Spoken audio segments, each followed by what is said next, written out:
Usually, when you think about a tuning fork, you have this expectation of like a simple linear purity. Right, like a perfectly straight line of sound. Exactly. You strike it, the metal tines hum, and that sound wave just pushes straight out into the room.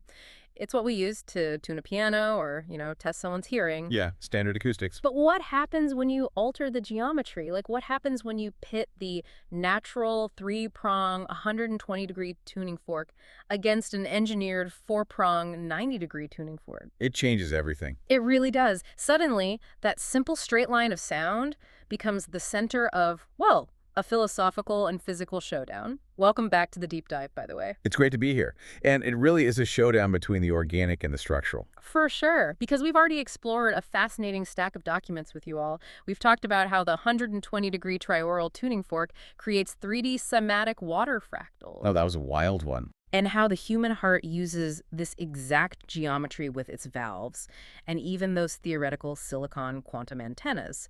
But today, our mission is to zoom in on the ultimate showdown from our source text, Triadic versus Tetraonic iteration. Which is essentially asking which of these geometries is the chicken and which is the egg of cosmic reality. Right. So, okay, let's unpack this, because we need to break down the physical mechanics of these two systems before we get into what they actually mean for human biology or technology or, the universe. Yeah, we have to start with the shapes themselves. Definitely. I want to start with the triadic setup. So, visualize a tuning fork, but instead of two prongs, it has three. Right. And they're arranged in a perfect circle. Exactly. Spaced exactly 120 degrees apart. If you connect the dots at the top, you get an equilateral triangle. And the crucial element to grasp there is the symmetry of odd numbers. Okay, how so? Well, with three prongs vibrating inward, the sound waves they produce are not colliding head-on.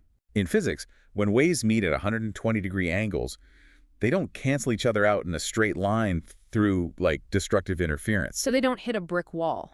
Exactly. Instead, they create a cascading phase shift. The energy is literally forced into motion. You get a center of rotation. So instead of crashing, they start chasing each other. Precisely that. This 120-degree symmetry constantly generates a swirling toroidal field. A toroid. That's like a donut shape, right? Yeah, exactly like a donut. You see it in magnetic fields all the time. Energy flows in through the bottom, up through the center, and cascades out over the top in this continuous self-sustaining loop. The geometry literally prevents stagnation. It does. It forces circulation. So imagine a whirlpool spinning in a river. It is constantly moving, drawing water into its current, recycling that flow without ever stopping. That is our three-prong system. It represents the sacred chaos of life. Right. Now let's look at the Tetraonic setup, the four-prong tuning fork. If you arrange four tines in a circle, they are 90 degrees apart. And if you connect those dots, you have a square or a cross. Yeah. So how does the physics change there? Oh, it changes entirely. Because you have an even number of prongs sitting directly opposite each other. Ah, right. So when those prongs vibrate, the energy waves travel toward the center and crash directly into each other. Equal and opposite forces meet. Wow. Yeah, they create a fixed static center, a standing wave right where those 90-degree lines intersect. It's an anchor. So if the three-prong is a whirlpool, the four-prong is like a set of crosshairs on a map. That's a perfect analogy. It is perfect for measuring things, pinning a specific location down, or, building a foundation. Yeah. But inherently, it is totally static. Highly stable, but entirely static. Exactly. I mean, take a second and look around the room you are in right now. You are likely looking at a rectangular screen, sitting in a room with 90-degree corners, maybe looking out a square window. We basically live our entire lives inside this Tetraonic box. We do, and we surround ourselves with that geometry because it provides physical structure. Right. It represents the classic four elements, the four cardinal directions. It's all about spatial orientation and creating a rigid framework. But, and this is extremely interesting, to understand how profoundly different these two geometries behave when they're actually in motion, we have to look back at that cymatics document we analyzed previously. Yes, the fluid dynamics experiment. That perfectly illustrates this. Oh man, the slow motion video with the dark fluid. Let's detail how that worked for everyone, because the visual evidence is just super compelling. It really is. So they took a 120-degree triaural tuning fork. The three-prong one. Right. Plunged it into a dark liquid medium and hit it with a frequency of 883 hertz. Then they filmed the surface at 240 frames per second under blue light. Okay, and what happens with a normal fork versus this one? Well, if you were to plunge a standard linear tuning fork or a four-prong fork into that water, the equal and opposite wave collisions would create a simple grid pattern on the surface. Just a basic grid. Yeah, you'd see a static checkerboard of standing waves. The water would find a rigid equilibrium. Okay. But because they use the 120-degree triadic geometry, the water behaves entirely differently. It was forced into a rotational phase. I remember this. It formed these highly dynamic three-dimensional toroidal vortices. Like watching those little whirlpools open up in the fluid was wild. And it didn't stop there. As the 883 hertz frequency resonated, those individual vortices began to self-organize. Right. They shifted into perfect interlocking hexagonal grids. Exactly. And from there, the wave patterns evolved into complex recursive fractals. The standing waves never settled into a static grid. So the geometry of the instrument literally dictated the physics of the medium. 100%. Right. The fluid couldn't lock into a standstill even if it wanted to, because the 120-degree energy signature forced it into a living, rotating cycle. That transition is just fascinating. So if the three-prong fork creates a literal rotating whirlpool in a simple bowl of water, what happens when you apply that same geometric whirlpool to biological systems? Now we're talking about the energetic footprint of these geometries. Exactly. Let's talk about that. When you apply the three-prong tuning fork to an organic system, those overlapping frequencies we discussed, the ones creating that continuous toroidal field, they naturally resonate with the bioenergetic fields of living things. Because life is always in motion. Exactly. The source text actually mentions tuning the Triaural fork to 639 hertz. Oh, right. Yeah, that particular solfeggio frequency is heavily associated with harmonizing cellular processes and, in esoteric traditions, the heart chakra. Okay, wait, I want to push back on the terminology here just a bit. Sure. Because the source text uses phrases like sacred chaos and etheric flow, and now we are bringing in chakras. For anyone listening who is highly analytical, that might sound a bit, mystical. I get that. Are we just talking about fluid dynamics and constructive wave interference here? That is a crucial distinction to make. We are absolutely talking about physics. The terminology might lean poetic, but the underlying mechanism is entirely mechanical. Okay, so what is etheric flow in purely physical terms? Etheric flow, in this context, is just a description of an open, unobstructed bioelectrical field. When that 639 hertz frequency is pushed through a 120-degree toroid, it creates a constructive interference pattern. And human tissue responds to that. Exactly. Human tissue, which is mostly water, responds to it very efficiently. It acts like a living system, facilitating circulation rather than rigidity. That makes total sense. Whereas the four-prong tuning fork, with its 90-degree vibrations, creates a linear, grid-like interference pattern. It is stable, but it's a binary logical framework, Yeah. an X and Y axis. It feels highly technical. And to prove that this isn't just theory, we actually see this exact dynamic, the three-prong engine versus the binary stabilizer built into our own anatomy. Ah, yes. If we connect this to the bigger picture, the heart valves research from our stack is the perfect biological mirror for this. It really is. The human heart is not just a simple mechanical pump. Not at all. It is an absolute masterpiece of fluid dynamics that relies heavily on triadic geometry.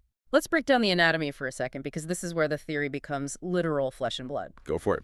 So the human heart features three separate valves that have exactly three cusps, or, flaps. You have the tricuspid, the aortic, and the pulmonary valves. And all three of those feature perfect 120-degree symmetry. Right. Each of those three valves acts as a biological nozzle. When blood pushes through that 120-degree opening, it naturally forms a toroidal vortex. Just like the tuning fork in the water. Exactly. So you have three distinct spinning toroids of blood. As the fluid flows through the chambers, these three toroids interact, combine, and create what the text identifies as the master toroid. And the muscle itself supports this, right? The myocardial band theory shows that the heart muscle is literally arranged in a continuous spiral. Yes, it physically reinforces this swirling toroidal energy field. That is the engine of our life force. It is the three-prong whirlpool keeping the blood circulating without losing kinetic energy. But as you know, the heart doesn't just have three valves. No, it has four. It has four. Right. The fourth valve is the mitral valve, located on the left side of the heart. And here is the profound anatomical twist. The mitral valve is a bicuspid valve. It only has two cusps. Exactly. It is completely missing that 120-degree symmetry. It is binary. It operates on a linear opening and closing mechanism. So what's its job then? Its primary function is purely to act as a stabilizer. While the three cusp valves are generating this massive dynamic toroidal life force energy, the mitral valve's job is simply to snap shut. Ah. It ensures the highly pressurized blood in the left ventricle doesn't flow backward into the lungs. So it provides the structural stability required for the dynamic system to function without just collapsing on itself. Exactly. It proves that organic systems use the triadic 120-degree geometry for the actual generation momentum, Right. and binary or linear geometries strictly as a stabilizing frame. Which brings a lot of clarity to the four-prong 90-degree systems we build. Like, they are the scaffolding. Yeah, you cannot build a skyscraper without 90-degree angles. No, you can't. And you can't lay down a reliable municipal power grid without a linear framework either. So the Tetraonic principle is essential for technical measurements and human-made structures. If you want to anchor something firmly into physical reality, use the crosshairs. Right. So, to be clear, the four-prong isn't wrong or bad. It just has a completely different job description. Exactly. But that naturally begs the central question of the source document, the ultimate cosmic causality. Which of these two principles birthed the other? Which is the primary code of the universe? The document is entirely unambiguous about this. It declares the three-prong triadic principle as the primary original cosmic code. The chicken, essentially. Yes. The text states, before stability comes movement, before form comes energy, and they back this up with a very elegant mathematical progression of creation. Let's walk through that progression. I love how it builds from nothing into physical reality. So you start with the concept of polarity. That is number one, a single point in space. But a single point can't do anything on its own. So you add interaction.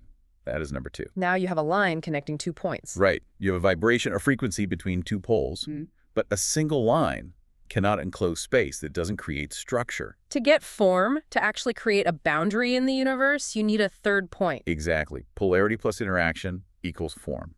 1 plus 2 equals 3. Wow. The triangle is the simplest, most foundational, stable polygon in the universe. You need 3 lines to define an inside and an outside. Therefore, the triadic system is the baseline of reality. Here's where it gets really interesting, though. Taking that a step further, the four-prong Tetraonic principle is entirely derived. It's an add-on. Yeah. It is a human-centric evolution. We took the natural trinity, the 120-degree three-point flow of nature, and we literally added a fourth point to it. We created the square, the cross, the grid. Right, and we did this to encode the universe, to measure it, and to project it into a highly ordered physical reality. Think about it. We invented the 4 cardinal directions to map a globe that is constantly spinning. We categorize the world into 4 elements to make sense of matter that is constantly shifting states. The text uses a brilliant metaphor here. It suggests the three-prong is the heart of the universe, living, breathing, rotating. And the four-prong is simply the frame humanity built around it so we could grasp it. We built a square box to hold a spinning vortex. It's a powerful image. It really is, and that metaphor has massive tangible implications when you look at where human technology is heading right now. Oh, absolutely. It is the perfect bridge to the final piece of our source material today, the silicon quantum antenna. This completely blew my mind because it takes all this high-minded philosophy and applies it directly to physical, cutting-edge hardware. It really forces us to confront the limitations of our tetranic obsession. Yeah. I mean, look at the device you're using right now. Modern technology relies almost entirely on square 90-degree grids. A computer chip under a microscope is just a vast metropolis of right angles. Standard cellular antennas are linear. We have built an entire technological civilization on the 4-pronged principle of rigid stability. Which makes sense for classical computing, right? Because classical computing is entirely binary. It is the mitral valve, ones and zeros, on or off. Yes. The 90-degree grid is the perfect house for that kind of logic. But now we are trying to build quantum computers, and the quantum realm does not behave like a grid. Not at all. Quantum computing relies on qubits. Unlike classical bits, qubits don't just sit at a 1 or a 0. They exist in a complex, swirling superposition of states. Aerodynamic. Extremely dynamic. And the single biggest hurdle preventing quantum computers from becoming mainstream right now is a phenomenon called decoherence. Okay, so if a qubit in superposition is like a top spinning perfectly on a table, decoherence is essentially when that delicate quantum state shatters because of outside noise, right? Like a gust of wind or an earthquake knocking the top over, forcing it to fall flat into a standard 1 or 0. That is a great way to visualize it. And the wind and earthquakes in a quantum system are thermal fluctuations, electromagnetic noise, and environmental interference. Right. Classical 90-degree grids are terrible at protecting qubits from this noise because rigid grids don't flow with energy. They resist it.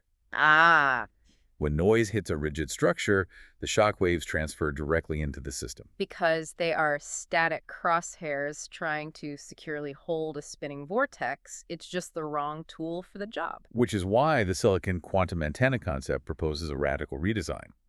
The researchers suggest abandoning the 90-degree grid entirely and returning to the 120-degree triaural geometry. The whirlpool. Exactly. They propose a microscopic three-prong antenna made of highly pure monocrystalline silicon. Meaning what exactly? Means the silicon is grown as a single, continuous crystal lattice, ensuring there are no structural boundaries to interrupt the energy flow. And the three arms of this monocrystalline antenna are spaced exactly 120 degrees apart. Correct. When this antenna operates, whether it is resonating mechanically at 84.3 kilohertz or communicating across a network in the gigahertz range, it does not broadcast a standard linear signal. Because of the 120-degree geometry. Right. It generates a localized toroidal field, a microscopic vortex of energy. And that toroidal field acts as a protective shield for the qubit. Exactly. It wraps the qubit in a continuous harmonizing loop of energy. Instead of trying to lock the delicate quantum state into a rigid 90-degree box that transfers environmental shock, the triaural antenna organically buffers it. The noise just gets swept up. Yes, swept up and circulated through the toroid rather than crashing into the qubit. It protects against decoherence by mimicking the fluid dynamics of nature. It literally stops fighting the environment. By adopting the triadic geometry, our technology stops trying to overwrite the chaotic flow of nature and finally starts speaking the universe's native language. The implications of that are staggering. The document suggests this 120-degree shift could be the key to unlocking a stable quantum internet. It could lead to quantum computers that operate at room temperature without needing those massive sub-zero cooling systems. That would change everything. It would. We would be creating networks that don't just brute force data from point A to point B, but actively harmonize the electromagnetic environment they pass through. So we have spent thousands of years constructing square frames and grid systems to conquer the physical world. And now, at the absolute cutting edge of quantum physics, science is telling us we need to go back to the whirlpool. We need to return to the triangle. It is a humbling realization, honestly. Yeah. The closer we look at the fundamental fabric of reality, the more we realize we have to align our engineered systems with the cosmic code. The map is incredibly useful, but you cannot let the map become the territory. Because the map is static and the territory is alive. Exactly. That brings everything into focus perfectly. To synthesize this journey for everyone listening, the 120-degree tuning fork we started with is clearly not just an acoustic novelty. No, not at all. The shape itself is a physical representation of the universe's primary engine, the toroid. From the swirling fractals in a bowl of water, to the 3 spinning valves in your own heart, to the monocrystalline silicon antennas protecting the future of the quantum internet, the triadic flow is the baseline of reality. While the 90-degree Tetraonic system, the square, the grid, the crosshairs, is simply the map we draw over that reality to navigate it. We need both. We do. We need both systems to function as a civilization, but we must remember which one generates life and which one merely contains it. That leaves us with a profoundly deep question to consider. If human society, architecture, and technology has spent the last few millennia anchored almost exclusively in the static 90-degree Tetraonic grid, what happens to human consciousness if we begin redesigning our world around the living, breathing 120-degree triadic toroid? It's a huge shift. Right. If our buildings, our networks, and our cities start mimicking the geometry of the human heart, are we on the verge of finally unpausing the universe's natural flow? It certainly makes you wonder what kind of energy we are capable of harnessing next, simply by changing the angle of our approach. It changes how you look at everything. Keep questioning the shapes and structures of the world around you, and remember, sometimes the answers aren't found in a straight line, but in the center of the whirlpool. Thank you for taking this deep dive with us. Catch you next time.